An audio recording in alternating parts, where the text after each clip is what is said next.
What's up, guys, and welcome back to OWL by the Numbers, your one-stop spot for all things fantasy Overwatch League. I am your host, Totally Drunk, and tonight on episode 40, we'll update you on the latest revolving around, your standard leagues, as, we got some news that are going to impact those quite a bit. We're going to be taking a look at some of the player performances from the Washington Homestand event. We'll get you set for your unlimited drafts for this week, as we have a new team entering the fold for the season for the first time. That, of course, being the Atlanta Reigns. We'll let you know who we are projecting to be their starters as they take the stage in 2020. And, of course, we will select some of the marquee games to kind of like deep dive into in regards to the picks. But before we jump into the agenda for tonight and introduce you to my co-hosts, let me just quickly take a moment to thank everyone who is joining us tonight on Twitch for our live show, and thank all of our repeat listeners out there. So joining me tonight, as always, are two of my co-hosts. Ramses will be here at some point, maybe. Who knows? He just kind of comes and goes as he pleases. But joining me tonight, I have two of my close friends. Up first, we have none other than Boomer Bob. Bob, welcome. How have you been doing, my friend? Hey, Totem, I've been doing pretty good. Not the greatest in fantasy. Even with this 2-week thing, like I still can't seem to field a team. It's making me wish that there was only one starter for each position, and then I could actually play a game. But besides that, Overwatch has been good. It's been awesome. I've been enjoying everything except for May, but I've still been kind of enjoying her too. I've been enjoying it way more than goats. Let's just get it out on the table. So things have been good. I'm more energized for Overwatch than ever. Mm-hmm. Awesome to hear. And of course, we are joined by none other than Big Head Ed, who, Ed, I mean, you swept the budget league. We seem to be alternated in that regard, but, you got a little bit of redemption over Ramses after he took first on Saturday, anyway. Yeah, I mean, I took second place both, I think, Saturday and Sunday. So it's like, call me Mr. Consistent. Yeah, so it's one of those things where, it was a shit show of picks, Right. because everyone kind of picked the exact same thing for the most part, because there were so few games. There was way less disparity than normal, which we're seeing across the board. We'll talk about that a lot when we talk about our unlimited. Me and Totem talked about this today. So it's just one of those things where things are jacked up beyond all belief. Mm-hmm. And we'll go over why things are more jacked up than normal. So I don't know, but it's been good. It's been a good fantasy weekend. I did perfectly fine in my leagues that I care about at this point. So unlimited and daily. Basically, and we'll discuss a little bit more why that kind of is, because things are still in shambles quite a bit with the latest update that we got from the Overwatch League on that front. So before we talk about Fantasy Overwatch League, just a couple of things in regards to the podcast network. We do have our flagship show, Heroes Never Die, celebrating its 200th episode. That will be recorded next Monday night before Overwatch League Network. Ed and I will both be there. We'll have a little bit more in regards to additional details on. Screw you, High Noon. And by a week and a half. Never die. Yeah, they had to beat us by a week and a half. Yeah, but in hindsight, Ed, the most important thing is the fact that despite Omnic Lab starting before us, we hit 200 beat before them that. to the punch because of scheduling issues on that front. You can thank Andreas for that. But anyways, our next community game night is coming to you on Saturday, March 21st, starting at 7 p.m. Pacific time. So hope to see you guys out there for the next one. And again, as Ed mentioned, High Noon, our brethren did just celebrate their 200th episode, which they recorded last night, Monday evening. So shout out to Deathblow and the Blevins, despite, the fact that they aren't as relevant fantasy Overwatch League players anymore after they, kind of just, called it a day. that one. They season. talked a lot of crap and then just effed right off. Yeah. They're just Well, like they do still play though. they quite do a bit. still play, but they're just they're casuals. They're not as try hard. They're the plebs. Well, as the token casual on this show, I take offense to that. Yeah. Well, you had still podcast about it. You didn't give up after like 2 months. Although based on the host league results, it does kind of feel that way. Yeah, Boom. I basically am here for Overwatch League knowledge and comic relief. Because we all know you're not funny, Ed. Oh, that's F he off. tries to be. But anyways, Yikes. let's go ahead and see what's going on in regards to like things around the league. And Bob, unfortunately, we do have an update in regards to makeup matches that were originally scheduled to be held at a studio in Seoul, South Korea. Unfortunately, though, things are still in shambles due to everything going on with the coronavirus. So, what's been the latest on that front? Because we got a couple of weeks coming up that we thought we were going to have some matches where now there's nothing at this point. Yeah, unfortunately, Seoul has been hit along with Italy, along with a lot of different places besides China with the coronavirus, and therefore the league has taken safety as the number one priority, and they have canceled the Week 5 Seoul homestand. Was supposed to be the March the 7th and 8th. They also canceled the makeup matches that were supposed to make up some of the Chinese matches during that time. It was most likely only going to be streamed. It wasn't going to be at an actual an event place where people could go, but it was going to get the games played and get us to see some of those people we haven't seen yet. So this marks the 6th homestand to be canceled due to the coronavirus, and along with it really messing up the league. It's really getting scary for the world. Mm-hmm. So yeah. Sorry, go ahead. No, I was just gonna say, like, yeah, taking the world implications out of it, because I think everyone kind of understands like what's going on. It's chaos. There's another 1,000 people quarantined. I don't know that everybody really understands. I mean, like, it just hasn't hit the US much. Yeah, that's why a lot of people might not really truly understand the human problem here. Yeah. They had to cancel these. There's no ifs, ands, or buts about it. It sucks for everything involved. It sucks from the Overwatch League. It sucks from the country standpoint. It sucks for every aspect you look at it. This sucks. Why they had to cancel it and that they canceled it. But looking at it from a fantasy Overwatch League perspective, this is my thought on this: is standard leagues are useless right now. You basically get rid of a fourth of the league, or whatever you want to, 4 or 5 teams, and they don't play till week 9, 10, stuff like that. So it's like you can't. It's basically unplayable. Yeah. Yes, because it would have been different if we would have known this before we drafted. We drafted all this and then we found out. Well, and it's not even just that. Even if you would have known before, it's still hard to actually, because everybody would have drafted all the teams playing first. Yeah. And then are you going to take a crap player on that team just because they play? Yeah, exactly. I think the only way. Well, I think the only way you can salvage this, and I'm speaking to the leaders of the site to give options to people to either make it to where the next, the next, like, the weeks coming on, like, until further notice, like, you're only required to play 1 tank, 1 support, and 1 DPS.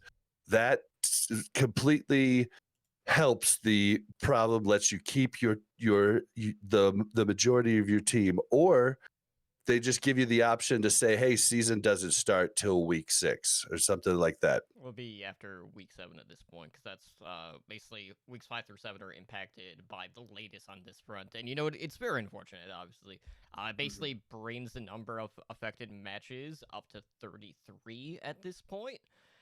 And like it's definitely one of those things. Like obviously the foul providers, they went between 1 week schedules to 2 week schedules as like a way to kind of like soften the blow, and unfortunately things just keep kind of snowballing out of control.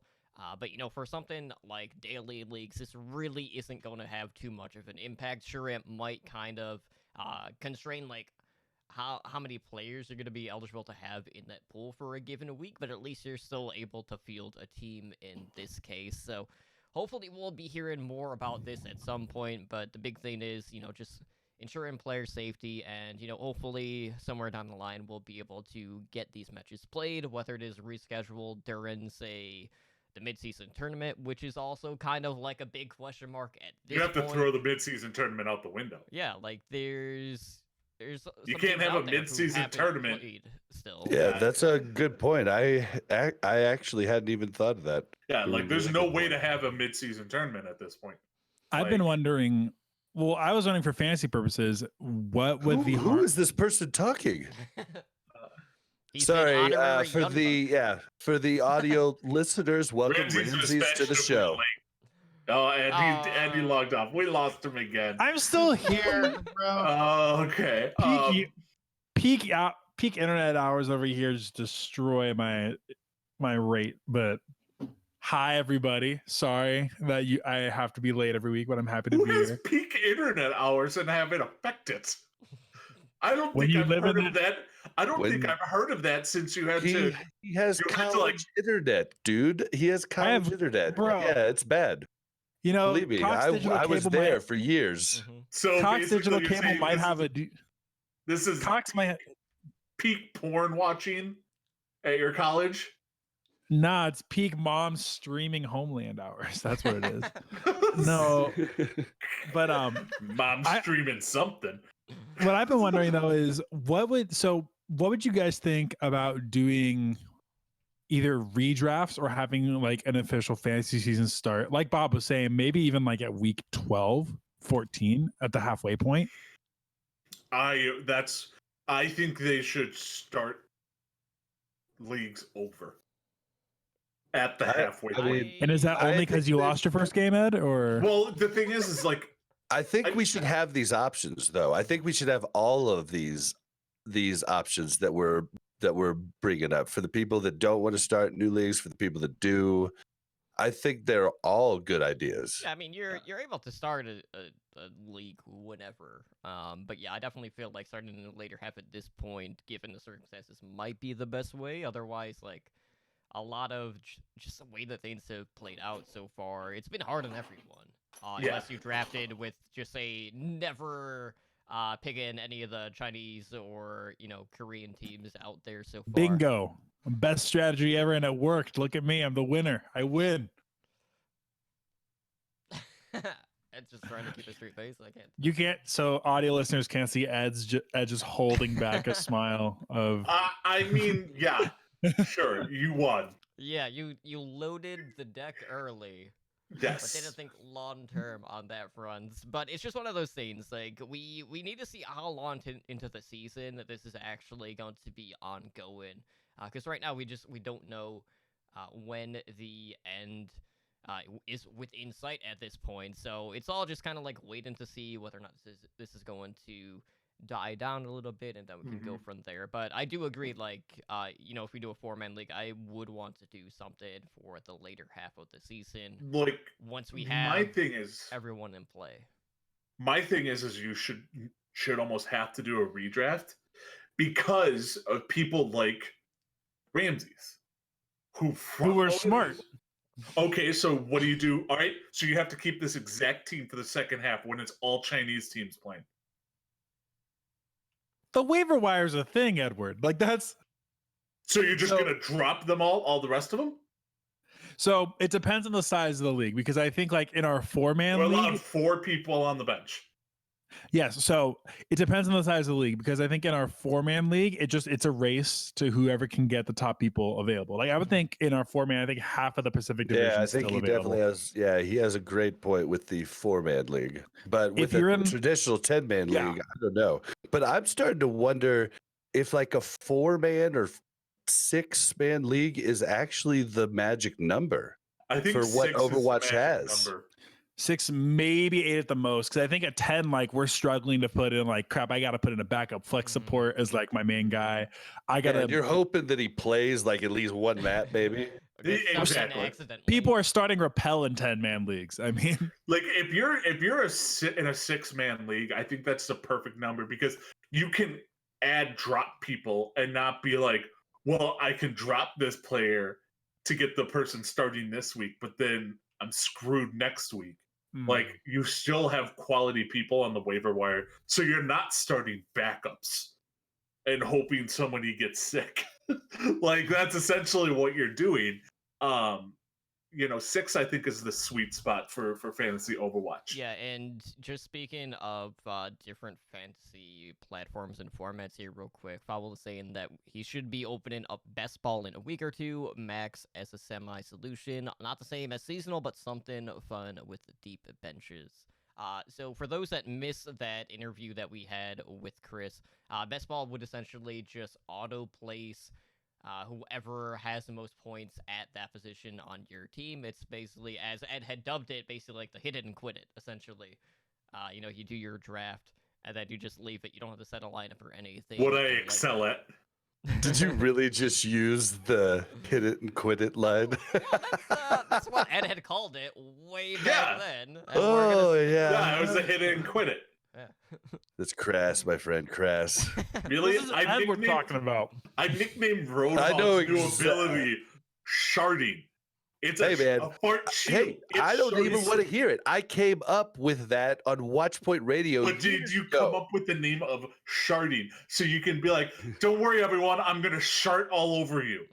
Yeah. No, I definitely, because I'm not crass. I definitely said it was just like leakage from his vape that was affecting That's what everybody he's got a around. turtle the head AOE. poking out. All right. You know, we've been referring to take a breather as hitting the vape for like 2 years now. I'm just happy that Blizzard finally made it a reality, at least a little bit. And you know who came up with that one too? Ja. Check back at Watchpoint Radio. No, ask, Can you give me no can me. you I give me came an up with it. episode and a breakdown of minute by minute. That'd be wonderful. Thanks. I don't know. It would be cool if a listener could actually tell me, because there's no way I could go back and listen to them all. But yeah, I definitely came up with hitting the vape, and the jaw was like, nope, that's what we're calling it from here on out. There you go. So just looking back at some of the stories that kind of impacted fantasy over the Washington Homestand event, we saw some pretty interesting thing. Now, Ed, I know you and I are going to talk about like a potential unlimited draft strat that we were kind of talking about based off of how a certain team has been performing. But we've essentially seen Alarm and Funny Astro basically been dominating the support role in fantasy OWL this season, as both of them, at least on high noon this past week, finish in the top 3. Alarm ended up having the best point total back-to-back weeks at this point, because he also topped out in week number 2. We also saw our boy Jerry coming in to debut for the Boston Uprising. Jerry. So Jerry had basically gone from a meme in our drafts to being an absolute superstar, and I don't know if you guys got to From see geriatrics to superstar. So we're on a roll here. Can I just point this out? So this is 2 years in a row. Who were the meme picks last year? Baby Bay. Sinatra and Baby Bay. right. Both super viable last year. Mm-hmm. Who was the meme pick this year? Jerry. Now, Freaking Jerry. I do want to note it is very there's a huge contrast here, because when we're talking about map averages, because Boston only played one series, Jerry posted monster numbers on Draft Buff. He actually topped out at 183, and you and I were kind of like looking at it and seeing like, there was like 7-map series between the Uprising and the Outlaws, and you look at the Draft Buff top 10 for the week, and you have Jerry, Muffin, Swimmer, Myunbun, and Color Hex. So half of the top 10 all is from the Boston Uprising, and then you have Funny Astro, Alarm, and Carpe from the Philadelphia Fusion, and then two players from the London Spitfire in Shui and Glister.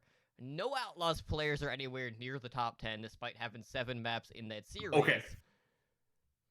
I do have to say something about this because I was actually incorrect. Okay.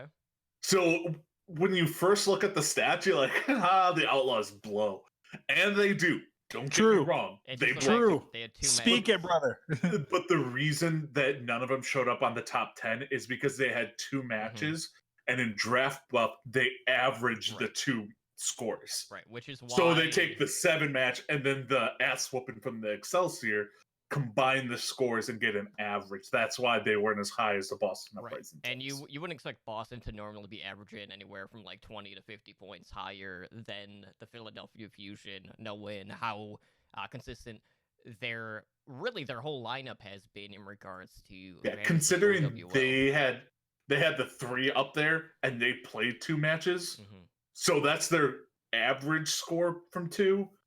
So yeah, and Boston had to use 7 maps to beat them. Yeah, it's very telling. Also on that note, when it comes to Philly, we've been kind of keeping an eye on what the breakdown is when it comes to like scoring between different roles at this point, mostly with like the main and off tanks, and also with the flex and the main supports. And at least for Philly and a few other players out there as well, that line is basically not even drawn in the sand anymore, where you are seeing some main supports and some main tanks that have continued to put up numbers, one of which being Sato, the main tank for the Philadelphia Fusion, and he's actually been outpacing a lot of the flex tanks at this point, week to week. So it's been interesting to see how consistent they've been on that front.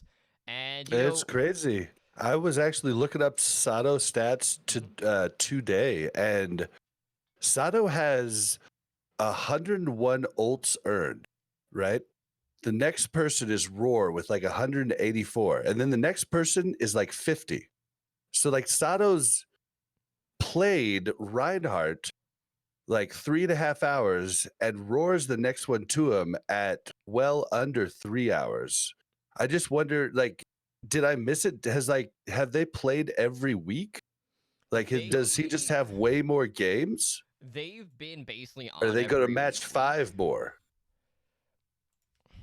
I don't think they go to match 5 more because they stomped most everybody. I think it's because I mean, I was just looking up something for Deathblow, and I was just looking at the stats, and I was just amazed by how much more stats he has than everybody else. And then I looked at it, and I couldn't break it down. I couldn't break those specific stats down by 10 minutes. Right. So yeah, it was just weird. So Bob, looking at the schedule, Philadelphia was off week 1. In week 2, they played twice. They played twice in week 3, and they play once this week. So that's 5 matches altogether.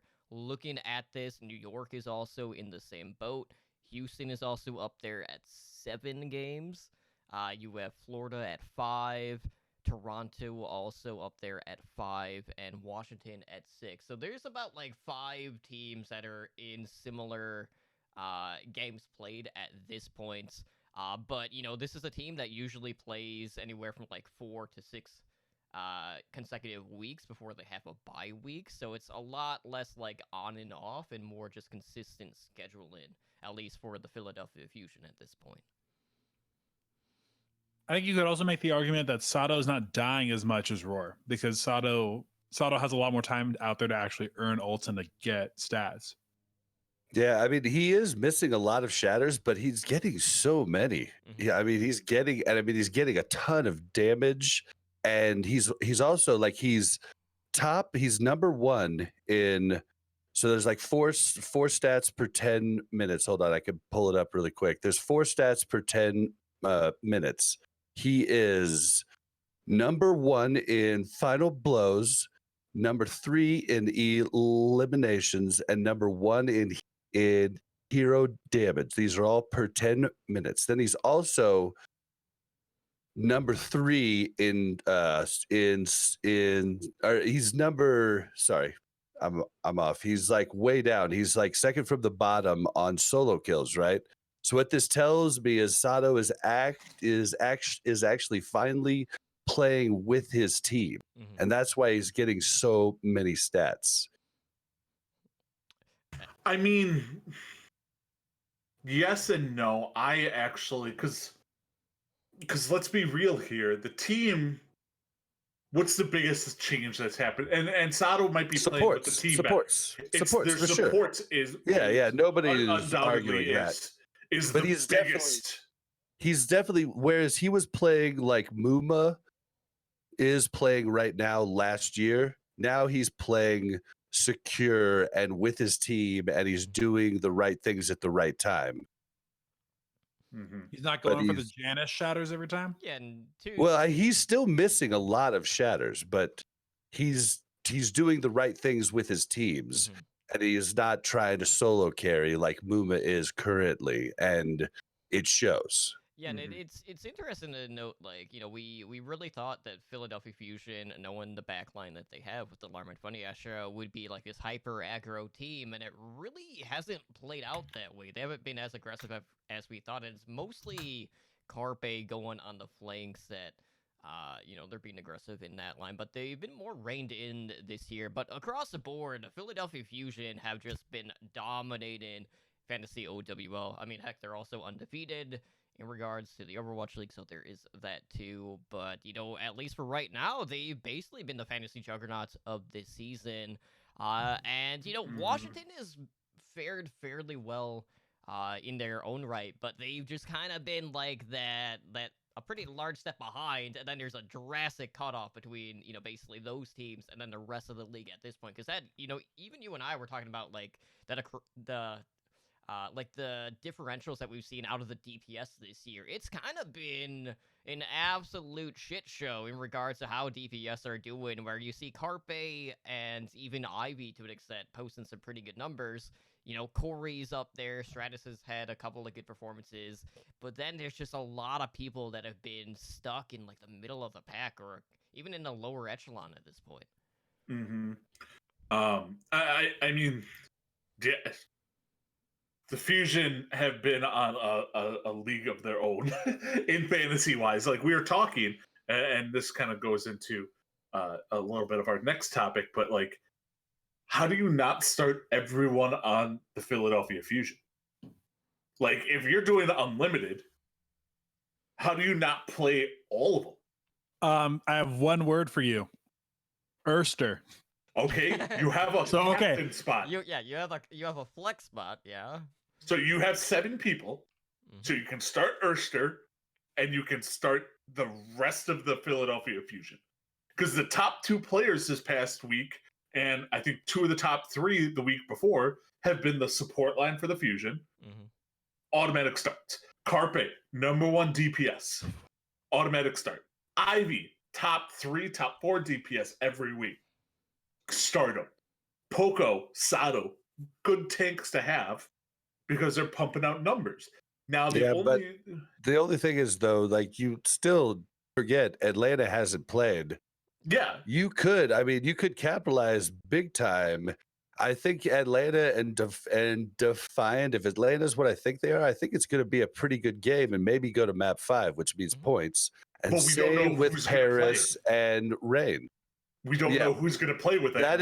You are definitely Like, right with like Erster's your only safe bet, but there's I don't even know what's safe anymore after Fury's not playing. Right.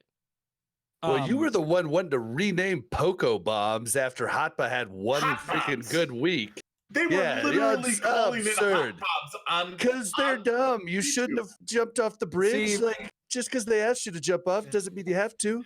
Well, here's my question with the Fusion this week, though. They're playing Boston, and I just don't know if there's going to be there's going to be the kills for sure, but I wonder if there's going to be the healing and if there's going to be. I just don't know if like the rest of the team's going to be able to just put up such monster numbers because they're not playing a particularly good team. They're going to destroy it.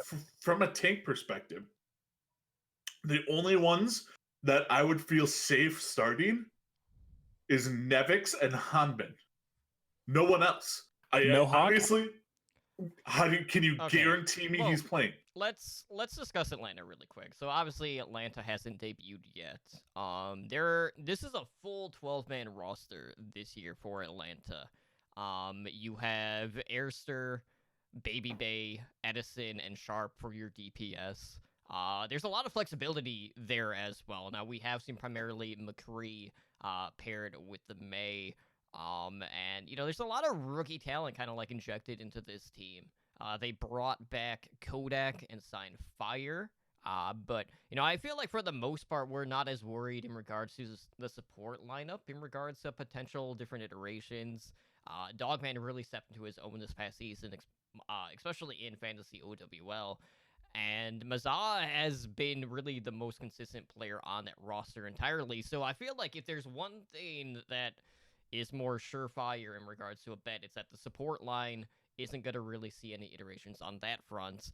But, they did a lot of weird things with off tanks this past season. But, I feel like it does just make a lot of sense just to bring in Gator and Hawk, since they do have all of that synergy that they built up on ATL Academy. It's just a matter of what DPS are we going to see, because everyone is just assuming that it's going to be Airster and Edison just because the amount of flexibility that both of them do bring. And Airster really had kind of a breakout performance throughout this past season, so he's kind of been like the linchpin for that team. But, who knows? But if I had to predict who was starting on that DPS line, I would absolutely go Airster and Edison. I have a question for you then. Mm-hmm. Who's playing May Erster. Okay, if Erster's playing May, then I say you play Baby Bay. Yeah, so that's really the big thing, is who's going to be the hit scan, because they have 3 options at hit scan, and then it's just a loaded field at this point. Yeah, and who says that Hawk even plays? Maybe they decide to go run double barrier. Hawk played double barrier with him though. He played because Gator was on Sigma when it was Sigma, and they just kind of threw him on Orisa, which is we were having a conversation on Push the Point, which you can find on your local podcast retailer, about how this might be the perfect meta for Atlanta when you really think about it. In that, Dogman doesn't have to play Zen; he can play Ana and Moira, so he has he's a little bit more conservative there. Masaw's great in Lucio, so you're set there. Erster can play anything, but we know his May is pretty good. And then Erster's great. You have 3 different hit scans you can choose from, all of which we know are at least above average on McCree. And then Gator is in a Reinhardt meta where he's going to crush kids. And then Hawk has been there for him in every single Reinhardt meta he's been a part of. And he gets to play D.Va and possibly Orisa. Mm-hmm. Here's the thing, though. From a fantasy perspective, going into week 1, you cannot guarantee me that Hawk is playing. So I will take the guarantee over the chance Hawk doesn't play. So understandable. Getting back to Unlimited here really quick, Ed. We kind of discussed pre-show, what would happen if we just field 6 players from the Philadelphia Fusion, even though they do only play 1 match, as opposed to, say, doing a mix and match. Now, I will say, Atlanta this past season, when it came to fantasy performances, we're definitely up there. They were one of the elite teams across the board, so a lot of people are going to expect to see more of the same from that point. But, not knowing who's starting at this point is doing a mix between the two, too tall of an order at this point, not really knowing what the landscape is on that team in its current iteration. Yeah, and that's why I say you can mix in others. It's just kind of one of those things with the Philadelphia Fusion. They're just performing at such a high level fantasy-wise. Mm-hmm.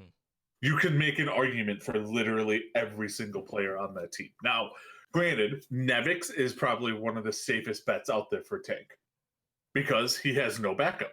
Mm-hmm. He's not getting benched. He's playing against the Outlaws and against the Reign, so he's got a good shot of having a good game out there. Bernard, I thought, was a safe bet, and then he didn't play. Yeah, they put in Clay. And are they going to stick with Muffins in Boston? I don't know. Hanbin, I think, is there to stay for Paris. Gargoyle didn't play all the maps for Florida. He came out when they played Double Shield. It's just right now, give me the surefires over the question marks. Right, and those question marks would include any Outlaws player as well. Well, no, that's not a question. No, there's just a blank space where the Outlaws players would be. Well, it's There's- more of a question of will they actually put up numbers, is what I meant by that. I would start 6 of the London Spitfire players over any of the Houston Outlaw players. Mhm.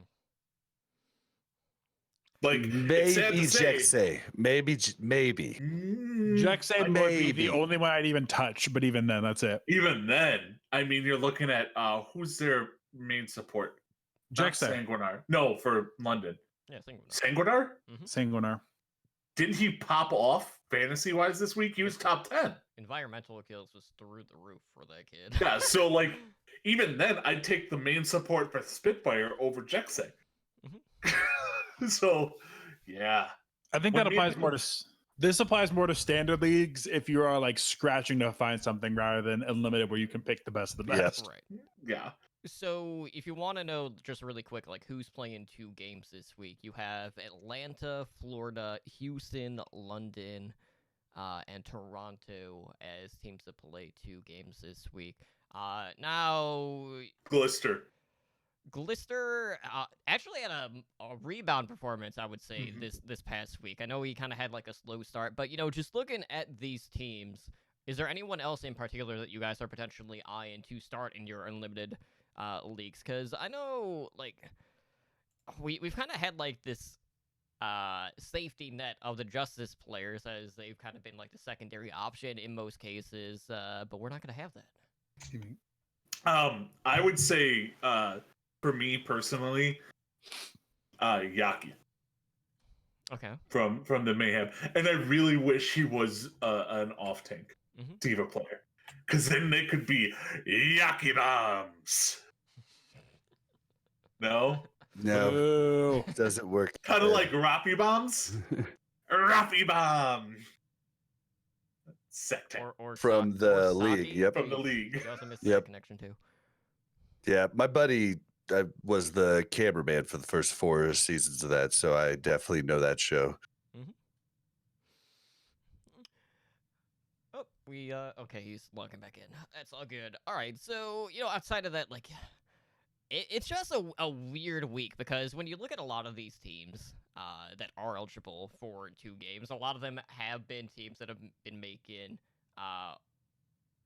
some different substitutions throughout the week. So like it's more hesitant for us where maybe not everyone that you would want to slot in is actually going to play those 2 series. And that's why, just fielding Philadelphia feels just like a necessary move to make where you at least know that they're going to be playing and they really haven't done any weird things. So that being said, like, who knows?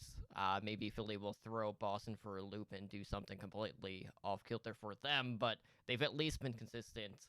But we'll see I don't whether know. or not they can put the same numbers up against more of a bottomed-out team this week, at least. I don't know. Surefour is a pretty good sure bet to play. Mm-hmm. Yeah, and He doesn't.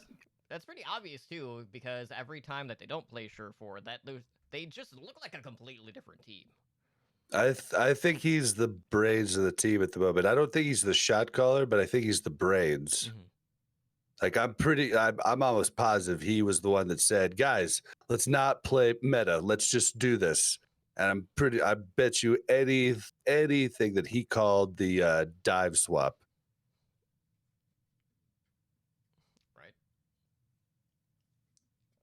Ramses was gonna chime in. I don't know if he was gonna continue his thought process. I'm here. No, but the only thing was sure for is that they tend to sub him out for that first map so Logics can play.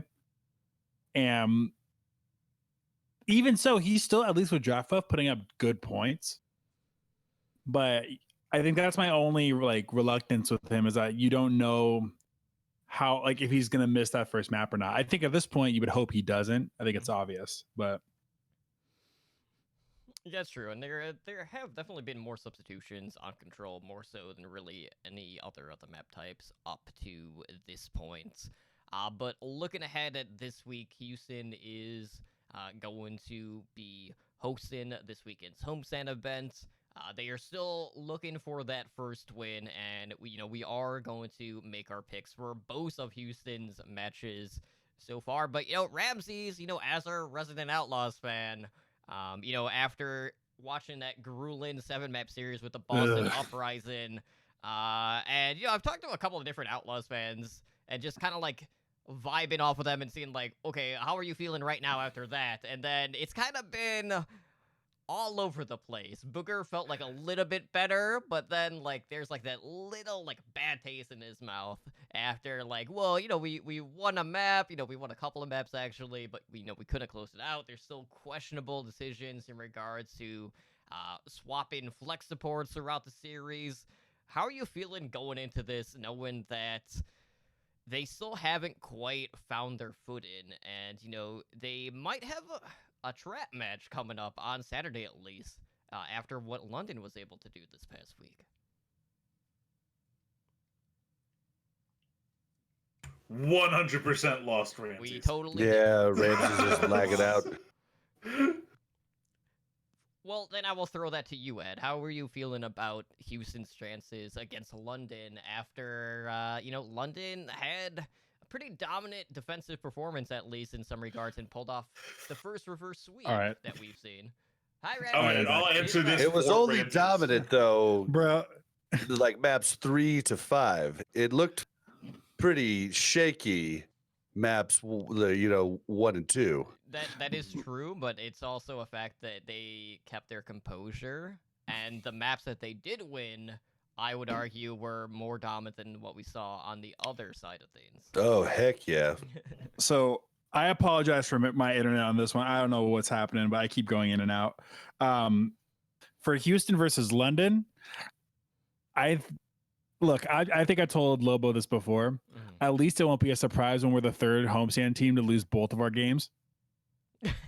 Like, I like watching it. I want to feel excited about it. And I know they've had problems. I know that like these last 2 weeks, everybody's been sick. I know that they lost their luggage went to the wrong place, and so they had to deal with that whole thing. Like they've definitely had some obstacles that have been like unfair for them to overcome. It was, but from at the same DC to time, Baltimore. you still have to execute. You don't get excuses for like poor performance out in the field, and it just seems that it just doesn't seem like it's working so far. Right. And they're sticking with Blase and Dante on the DPS line. Well, That's Dante, confirmed. I'm fine with. I think Dante is the best bet you have there for that flex. Blase looks better when he's not playing McCree. Like that's the thing that people forget. Did you- Sorry guys, yeah, but McCree's in the meta. If Leaguer doesn't come out on stage next week, I just fear for the Did you office see- of Houston, like the management. Something is wrong. Did No, you they- see the interview that Sideshow did with one of the coaches?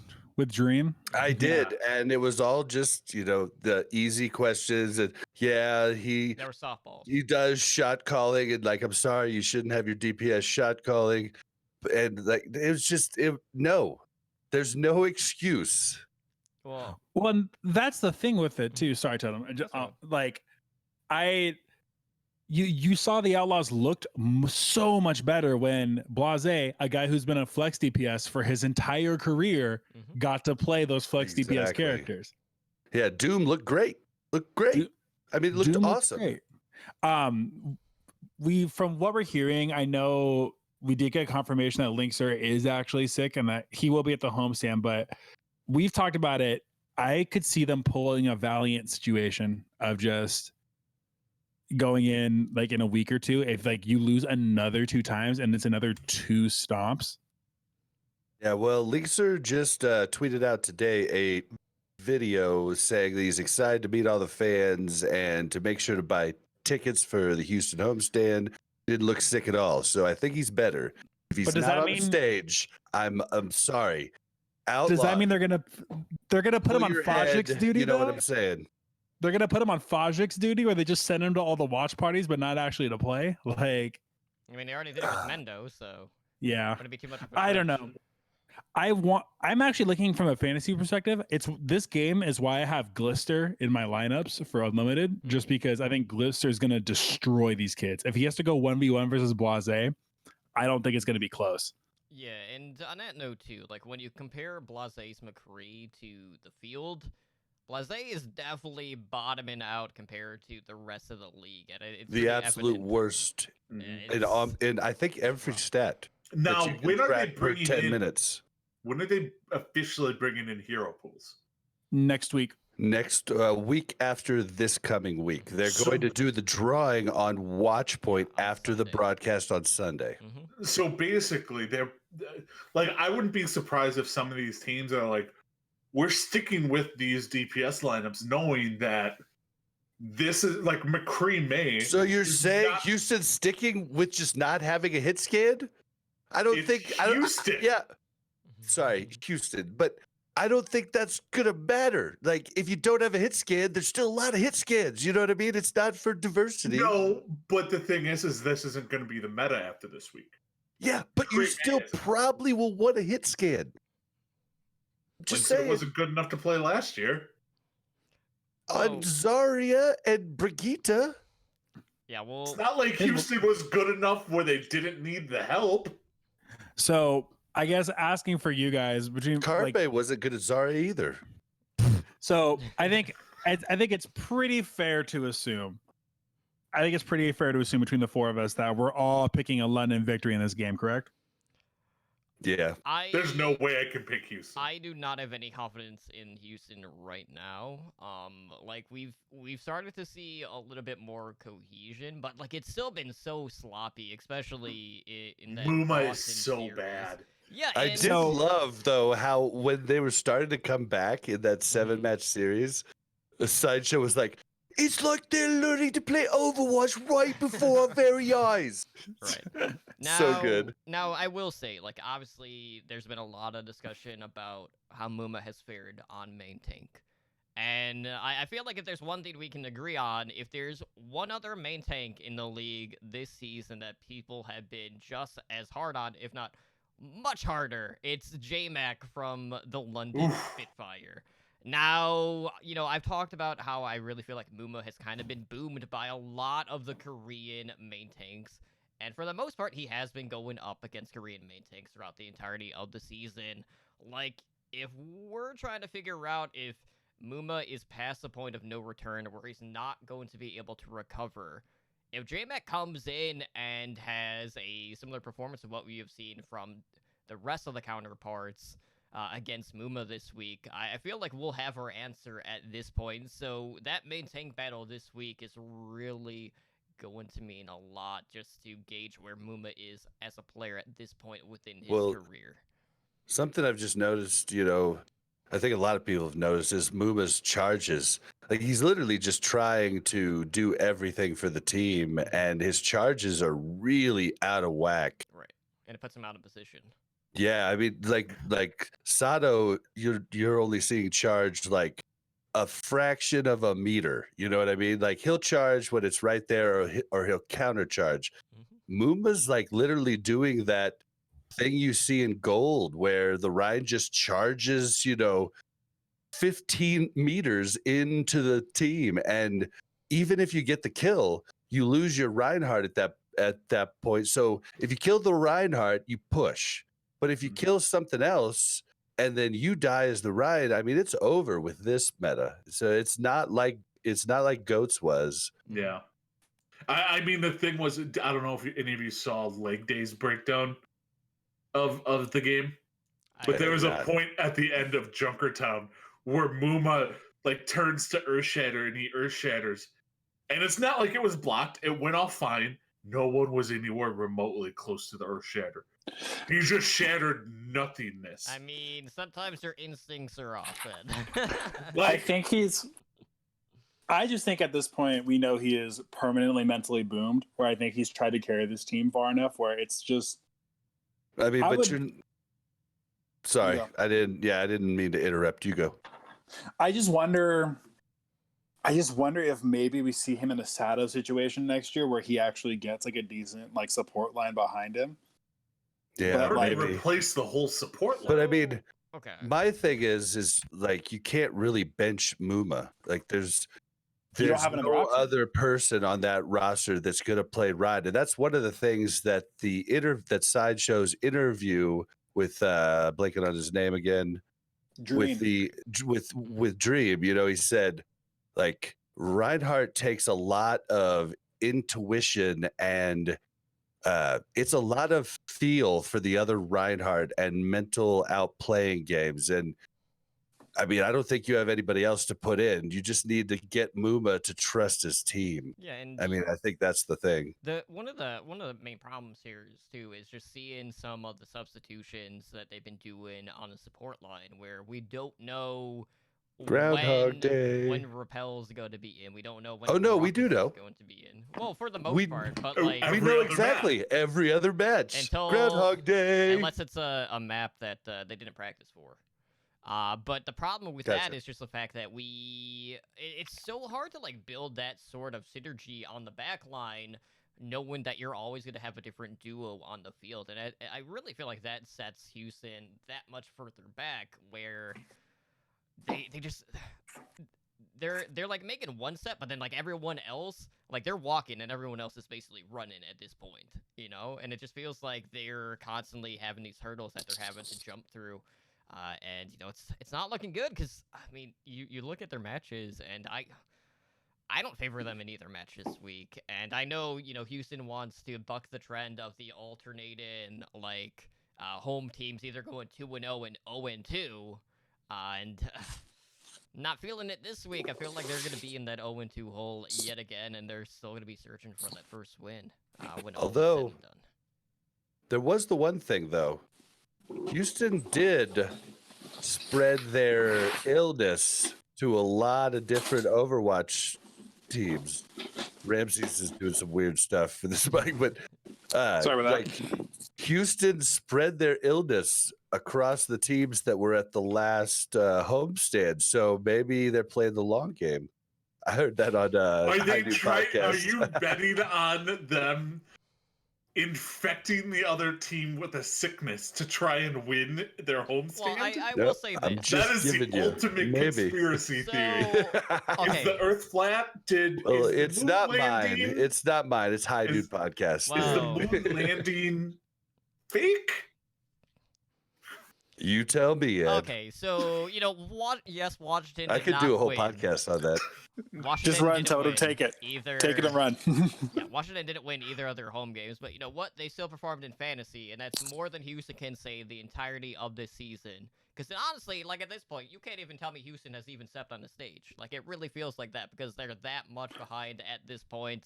But who knows? It's looking like a Shanghai Dragons type of season It's- one. It Mhm. really is. Did we already talk about New York versus Florida? We did not. We kind of just jumped to Houston because I threw it to you with them first. I'm didn't still want me angry. to I talk. understand. So looking at New York, coming off of kind of a middling week, I think New York could have done a lot better against Philadelphia, but that was last week. They're up Mhm. this week against the Florida Mayhem, kind of trying to rebound, reassert their dominance over the Atlantic Division. So I think I'm going to go to Totem again. Between these two, who do you think is going to take home the win? You know, part of me really wants to feel like Florida is gonna put up a fight, and I feel like New York at this point hasn't looked as strong or as dominant as we expected them to. And part of that just, you know, you have to factor in the fact that Who Are You has been kind of just okay on the May, and that's kind of been It's been a bummer. their downfall so far this season. But their support line has been stellar. Their tanks have been performing, but they've had DPS rotations up to wazoo at this point. Because we got to And see the SBB SBB coming doesn't- back in. Yeah, he looks great when he jumps on Tracer, right? But the McCree's average. Yeah, McCree's been kind of middling out. The Tracers Less look than fairly average. good. He was second to the bottom last week. Yeah. Was it his So- stats per 10? Yeah. So I feel like if we're just comparing them like line by line, New York has had a better looking tank line. I don't question their support line. But Florida's also done some wacky substitutions. But just on paper, I feel like New York is still going to be the stronger team. But I'm expecting a 3-1 line in this one. And BQP's flying the plane to get him there, so he's probably going to be tired. I'm gonna actually go the exact opposite of you on this one, Totem. Mm-hmm. I'm going with a Florida 3-1 on this one because New York has not impressed me that much. So yes, But hold on, Ed, did they impress you last year? Because they didn't A little impress bit. me at all last year, A and they little ended bit. up like top of the pack. Yeah. So I don't know. let's- They're a conundrum. They're 3-1 this year so far. Mhm. So far, they've beaten the London Spitfire, the Boston Uprising, and the Houston Outlaws. Sure, Yeah, those are wins bottoming out happened, teams, and and then they kind of got stomped a little bit by the Fusion, which so they're playing the high and the low ends of it. They haven't really performed all that well. I'm not sold on their DPS line because Who Are You has kind of looked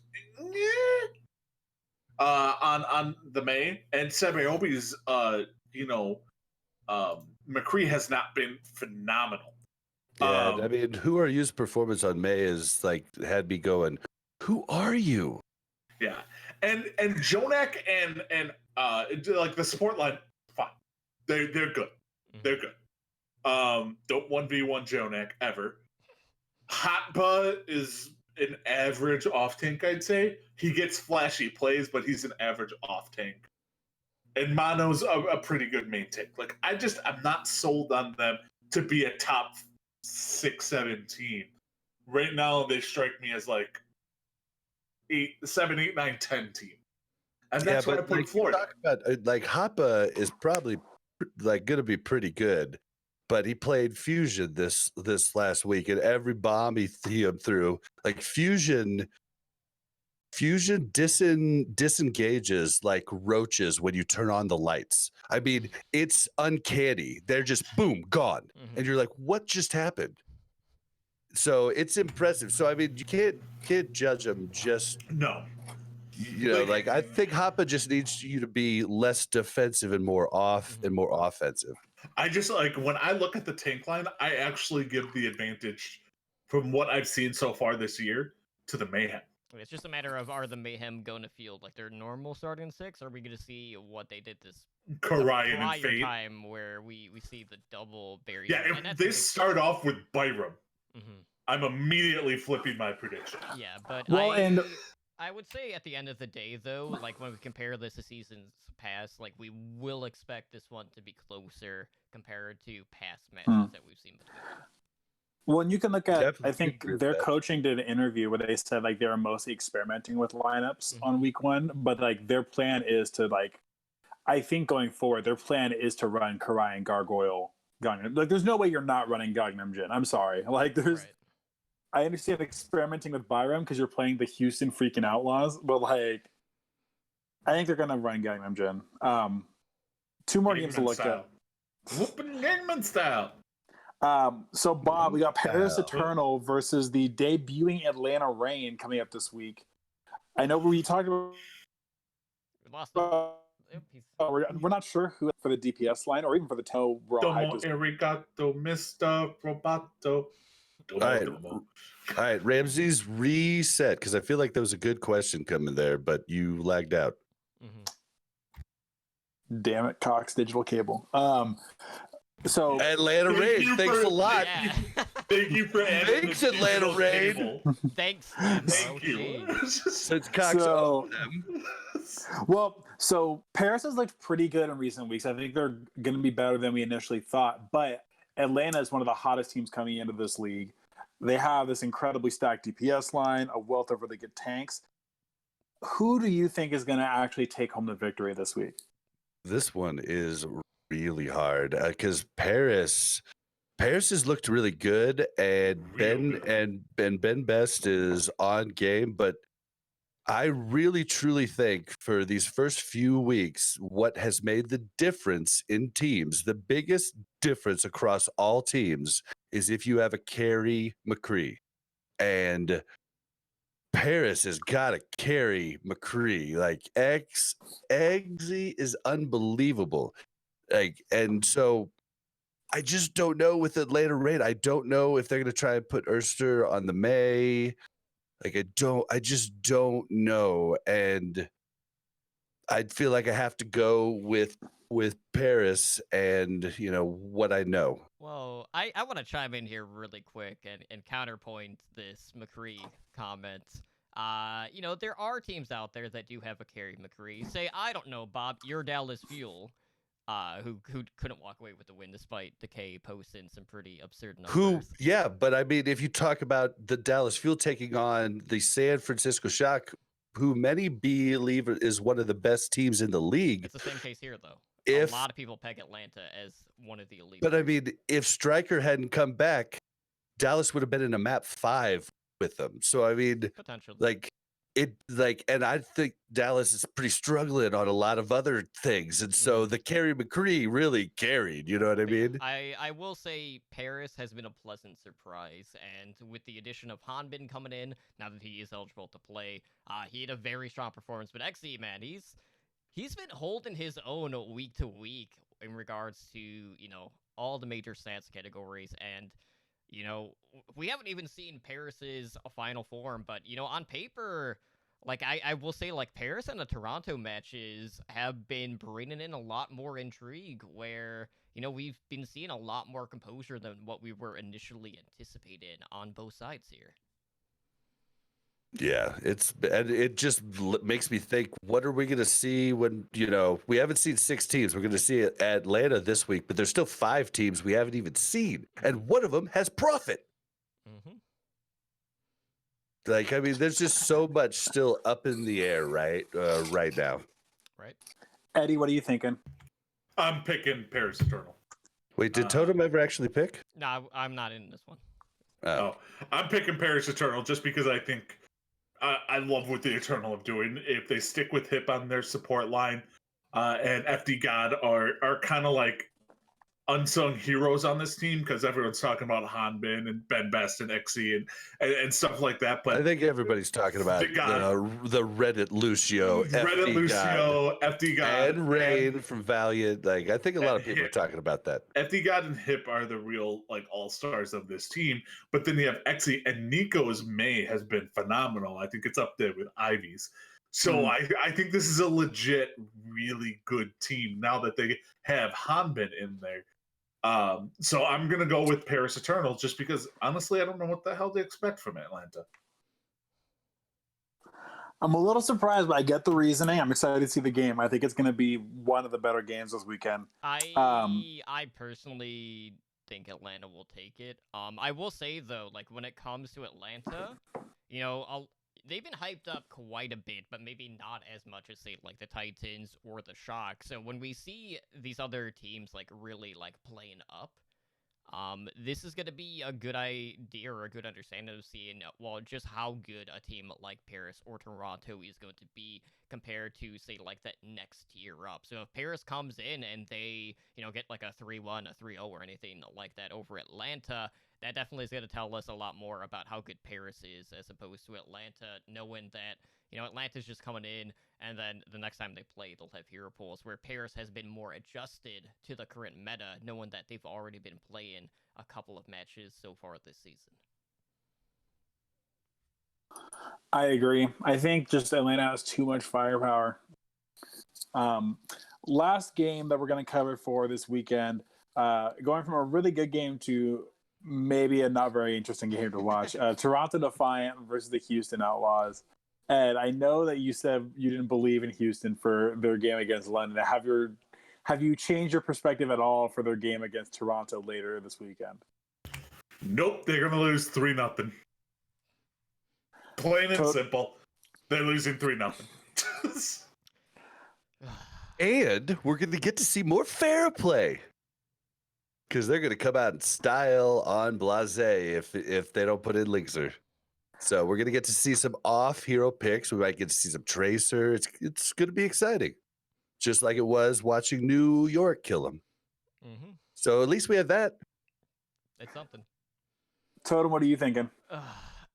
I feel like right now, the fact that the Outlaws are struggling on the McCree side is such a huge blow to this team. But like it. On one hand, like we've seen Logix coming in, and Logix hasn't really been a hot hand either, but Toronto as a whole has just looked like a more cohesive team from start to finish. And, you know, even when Logix doesn't feel it on control, they just bring in Surefour for the Defiant for the remainder of the series. And, you know, people will try to hype up the 7th man, and maybe that will level up Houston. But with the shakiness that we have seen from them, I'm expecting that Texas watch drought to continue. Yeah, Totem. I don't know if we'd give them a map, to be honest. The homestands have actually, for the first few that we've seen, have actually done the opposite.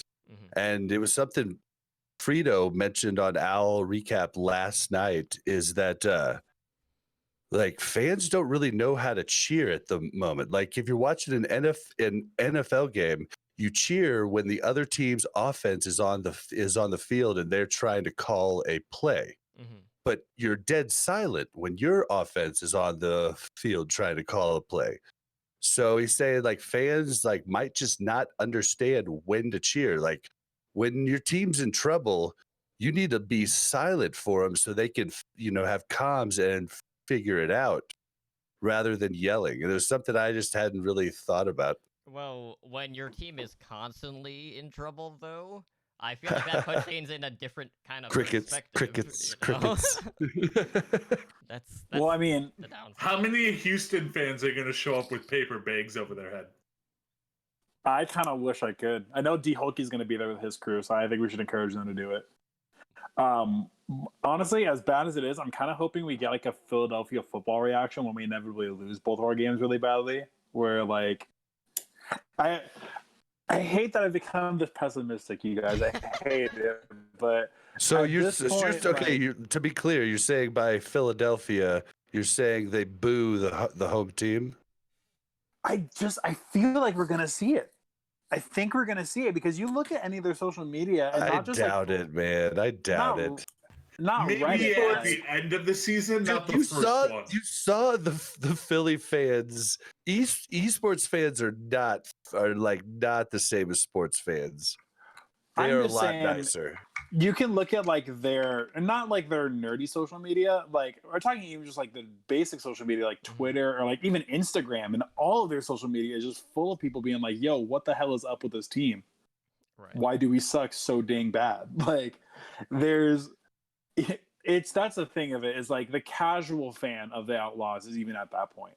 So I'm wondering what the homestand turnout is going to be like, to be honest, because if you had a hard time selling your homestand before, you're gonna have a way harder time when you're 0-6. Well, the silver lining, at least for the Outlaws in this case, is the fact that they will have a little bit of a break to kind of, you know, sort things out heading into hero pools. But, you know, at least right now, the outlook does not look good.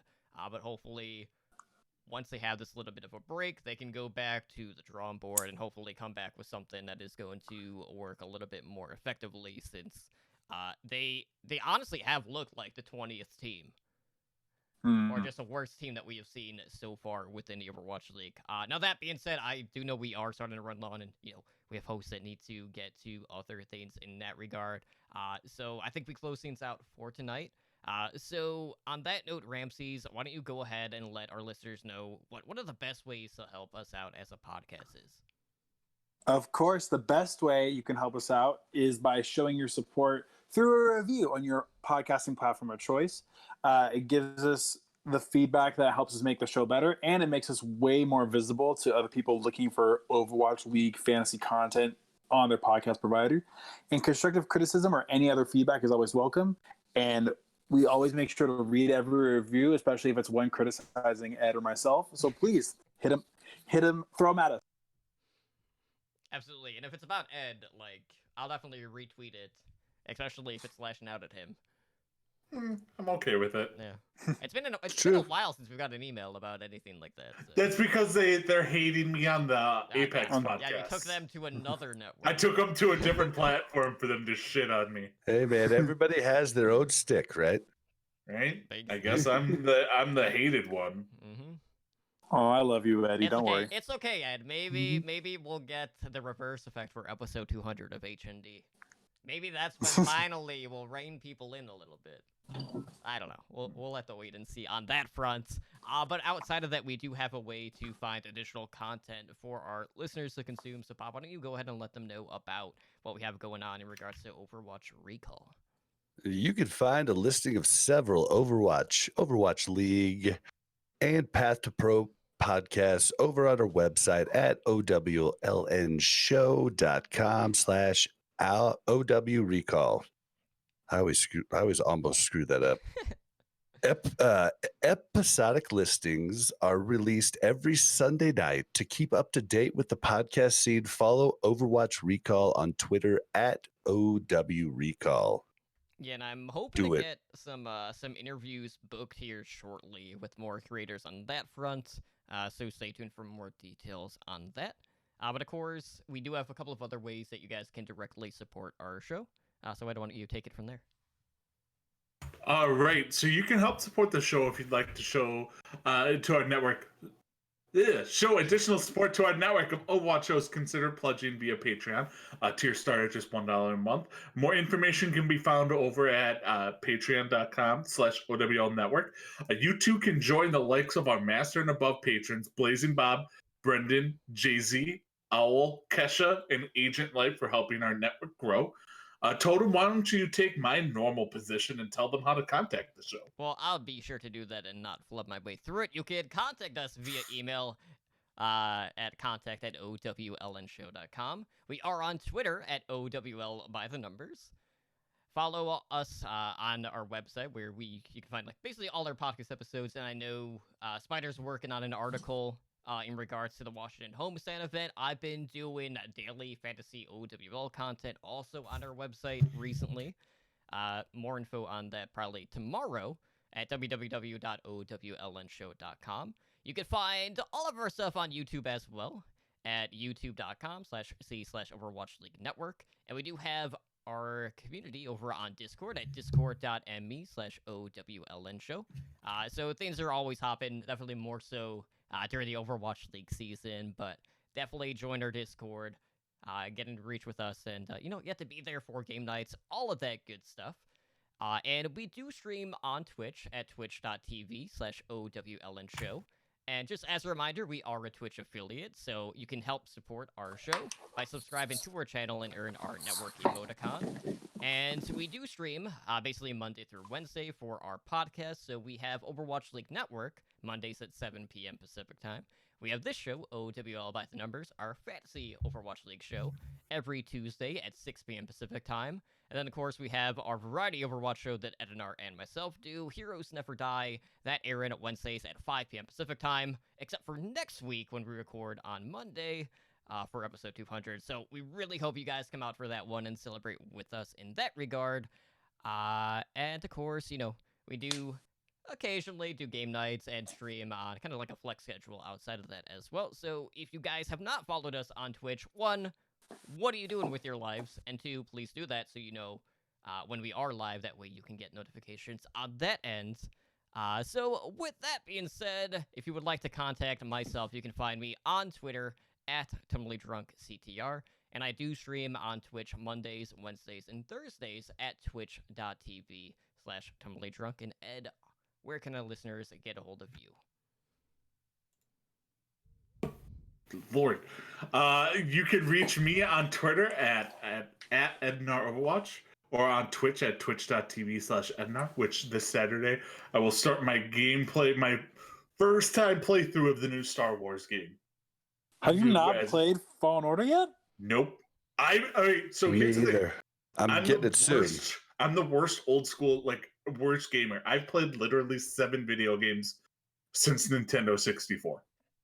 Oh my god, I've beaten over 1,000 games since that time. I bought Origin Access, which includes all the Mass Effect games, Titanfall games, Star Wars games, Need for Speed, Madden, FIFA, and Anthem, and some other games. But that was a year subscription for $99, and I get all those games. Mm-hmm. So I'm going to start my Star Wars playthrough this Saturday on Twitch.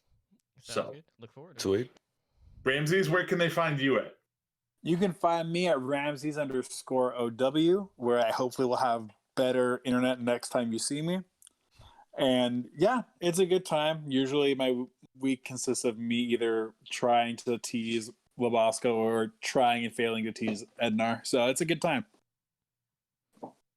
I'm surprised you didn't plug Push the Point as well. I already plugged him in the middle of the show. I figured I could. That is true. I'm not going to double plug, but if you want to hear Push the Point, you can find it every Tuesday on all podcast platforms. There you go. At Push Point POD. Or on matchthose.buttons.com. Perfect. Yes, sir. Bringing it back. But Bob, how can our listeners contact you via social media? You can find me in most of the things that I do on Twitter at Blazin_Bob. That's BLAZZIN_BOB. Totem. Most importantly, where can we find you? Already got mine in. But we are at that point, guys. Bob has to raid. Ed's got another podcast to get to potentially. I don't know what the status of we have Kinder on that regard is going to be. Yeah, we're pulling in Ja. Ah, there you go. Well, that works, because he's actually been playing. So with that being said, guys, thank you so much again for joining us on OWL by the Numbers. This has been episode number 40. I've been your host, Timely Drunk, joined as always by Blaze Bob Edinar, and 15 minutes after Ramses, and we'll see you guys back next week. Take care. See you guys. Bye.